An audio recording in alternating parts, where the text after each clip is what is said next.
È tutto d'oro il weekend cinese delle spadiste azzurre. L'Italia del CT Dario Chiadò conferma anche nella prova a squadre che ha chiuso la tappa di Coppa del Mondo di spada femminile a Nanchino. Il quartetto composto da Rossella Fiamingo, Alberta Santuccio, Marana Varria e Giulia Rizzi ha conquistato il gradino più alto del podio, battendo in finale proprio la Cina, padrona di casa, al termine di una gara esaltante, perfetta, che dà continuità al successo conquistato nell'ultimo appuntamento di un mese fa a Barcellona.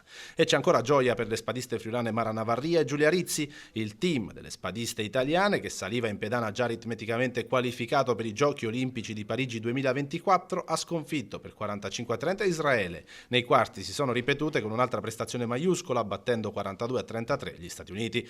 Impeccabile anche la semifinale in cui l'Italia ha battuto l'Ungheria 45-39.